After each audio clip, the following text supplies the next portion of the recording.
Hi everyone, I'm back to read the back of the book of Caroline Takes a Chance in 1812, and this is book 4, and in the back of the book it's called Getting Around in 1812.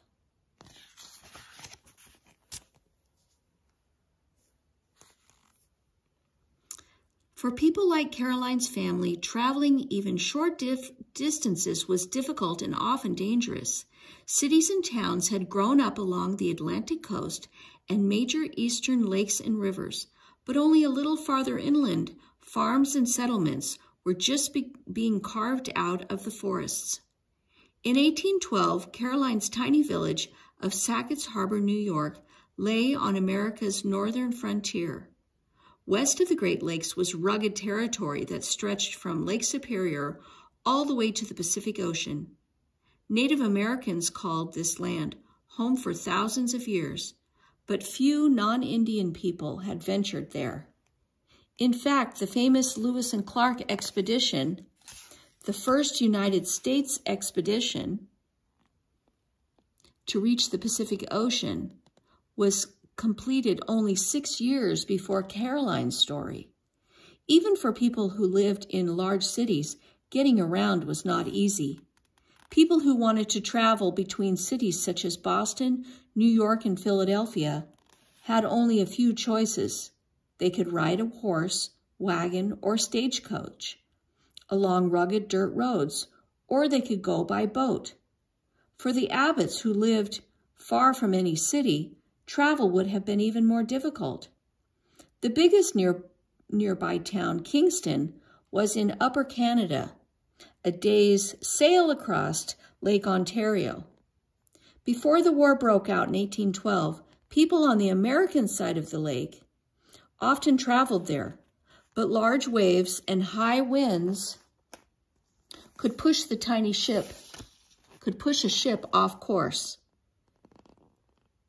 An even greater danger to ships was running aground and breaking up in storms or fog. During winter, ice clogged the harbors and sailing became impossible for months at a time.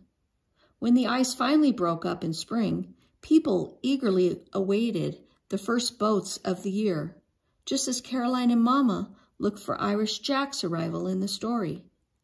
Despite the risks, people traveled by water whenever they could, because going by road was usually even slower and more uncomfortable.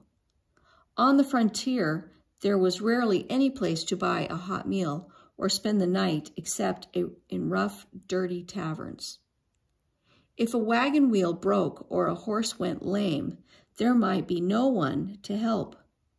Rain or melting snow could turn roads to mud and make rivers too deep or fast running to cross. People preferred to travel overland only in the winter when the roads and the rivers were froze solid. During Caroline's time, news traveled the way people did, slowly and unpredictably. A letter could take weeks to get from the East Coast to inland settlements like Sackett's Harbor. Getting mail was a big event. When a post rider galloped into a town, blowing loudly on his horn to announce his arrival, everyone hurried to see what he carried in his pouch. A letter might bring word of a father injured at war or a baby born to an aunt or sister. A newspaper might carry news of a battle on the high seas or events in faraway Europe.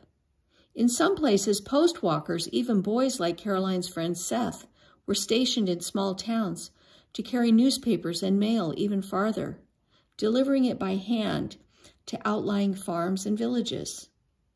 Where Caroline lived, even short walks carried risks. The forest surrounding Sackett's Harbor was home to dangerous animals, such as cougars, wolves, and bears. The dark, dense woods were also an easy place to get lost. Quick thinking helped Caroline find her way, but other children weren't so lucky. In 1807, one young boy who lived only a few miles from Sackett's Harbor went missing on the way to a neighbor's house. Worried townspeople began a search. carrying flaming torches and horns and guns to signal if the boy was found. Before long, 500 men and boys had joined the hunt. After 3 days, searchers stumbled upon the boy in the middle of a swamp, frightened and hungry, but very much alive. Men blew their horns and fired their guns into the air, and the forest exploded with joyous shouts. The boy was safe. Though the forest could be dangerous, it was important to people's survival. Most people lived far from doctors and even farther from supplies of store-bought medicines. Women had to make their own medicines when a family member was injured or ill. Much of what they needed came from the woods, where many plants with healing properties could be found. Salve made from the buds of the black walnut tree could soothe an itchy rash. A wildflower called a yarrow could slow the bleeding of a bad cut. Tea made from willow bark could cool a raging fever, just as it did for Caroline's father. Older women passed their healing skills on to younger women and girls. In fact, remedies used in Caroline's time continued to help people. People still drink peppermint tea to soothe upset stomachs, for example, and aspirin is made from the same ingredients found in willow bark. It's still the most widely used medicine in the world.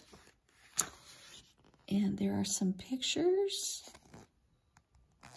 And that is the end of our book, Caroline Takes a Chance, Book 4. Hope you liked it, and next time we will read Book 5.